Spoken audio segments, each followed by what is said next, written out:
बिस्मिल्लाहिर्रहमानिर्रहीम। मोहतरम व इज़्ज़तमंदो, द सय्यदना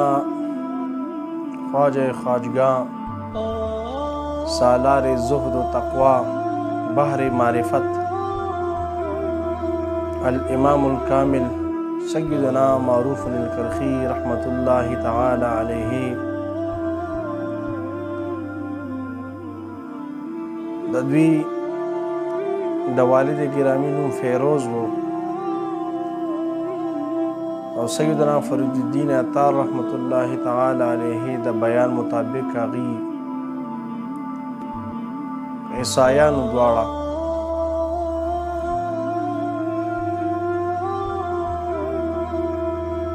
अखपल दा बचे मारूफ दा बे ईसायानो राहिबानो लबे लेगलु दा खबर दागी प तसानीफो की मौजूद दा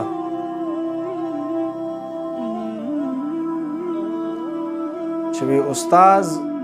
د پدې باندې زور راوړو چې ثالث ثلاثه چې وای هغه دریم د دریو نه دی څنګه چې د عیسایانو عقیده ده. معروف کرخی رحمت الله تعالی علیه مبارک ورته بار بار دا خبره کوله چې هو الله احد، چې الله جل جلاله یو ذات دی، او بار بار به وي خو چې کله ډیر زیات زور پې راوړو وی وهو نو معروف کرخی رحمت الله تعالی علیه مبارک د هلته نه وتښتېدو او کور ته بیا تشریف راوړلو.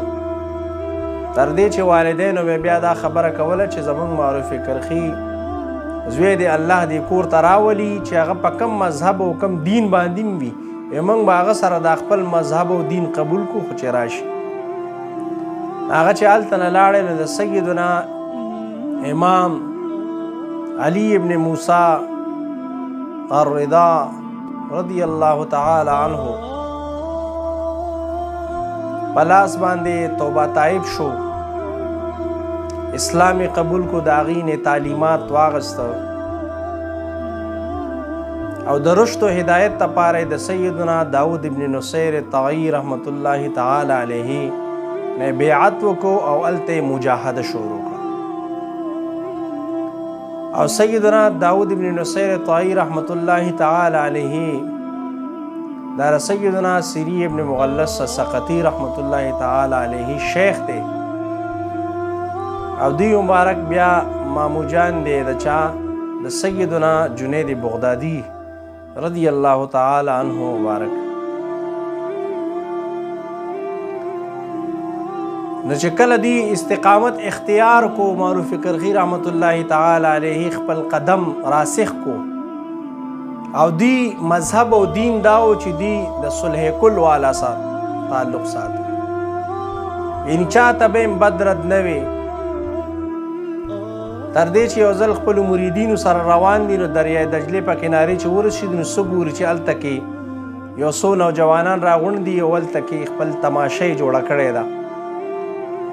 نو بعضې مریدین ورته وي چې یا سیدي تاسو د دې په حق کې بددعا وکړئ چې الله جل جلاله د دې نیست او نابود کړي چې دا فساد یې جوړ کړی دی. نو معروف کرخی رحمت الله تعالی علیه مبارک دعا ورته لاسونه اوچت کوي چې خدایا څنګه چې تا دلته دی له خوشحالي ورکړې ده هلته کې هم دوی له داسې خوشحالي ورکړي. نو مریدین بیا سوال یې وکړه چې یا سیدي موږ د دې په حکمت پوه نه شو. نو څه ګوري چې دغه نوجوانانو خپلو تبلیغ خپل هغه د ساز چې کوم سامانونه دي هغه ټول مات کړل او راغې د جړا په کیفیت د سیدنا معروف کرخی رحمت الله تعالی علیه په خپو باندې پریوتو، توبه یې ویسته. دا د اولیاء کرامو هغه رحمت او هغه شفقت دی چې کوم د حضور نبی کریم صلی الله تعالی علیه وسلم مبارک نه په ورثه کې دي ته میلاو دی.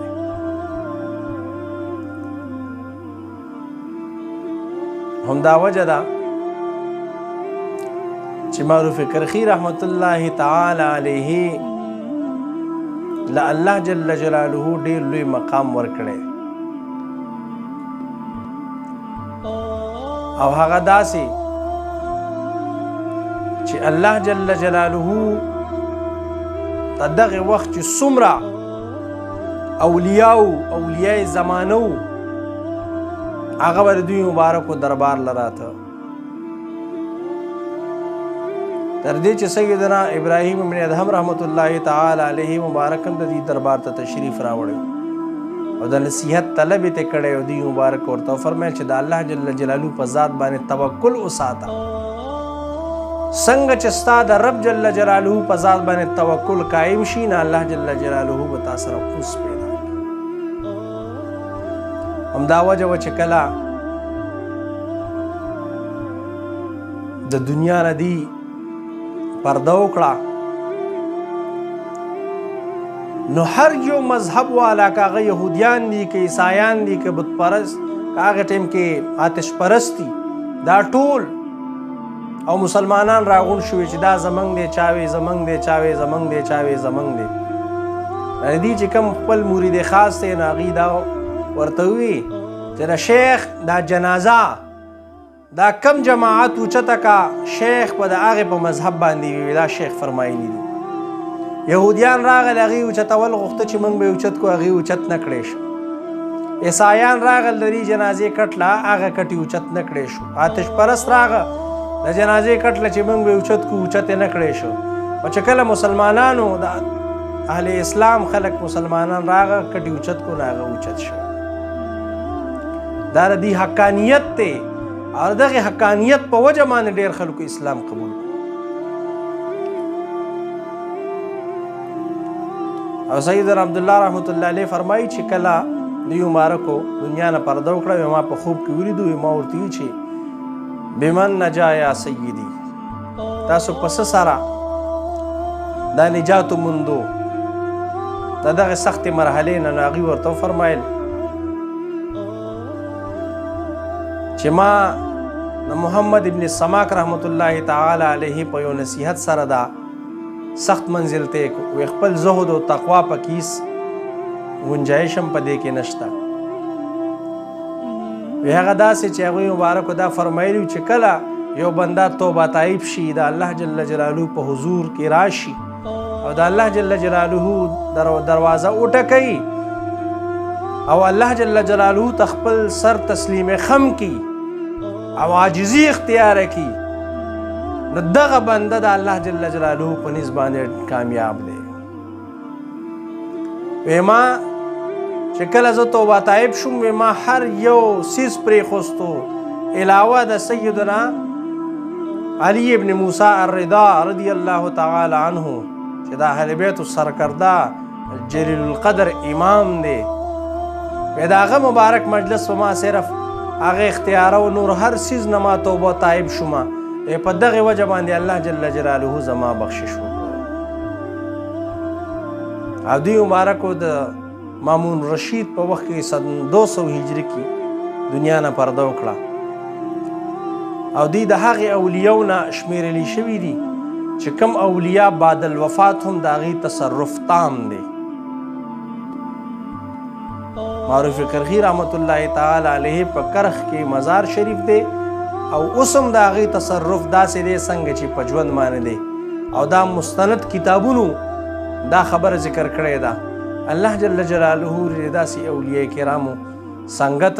او دغه اولیاء کرامو سره زموږ حشر نصیب کړي. آخر دعوانا الحمد لله رب العالمین.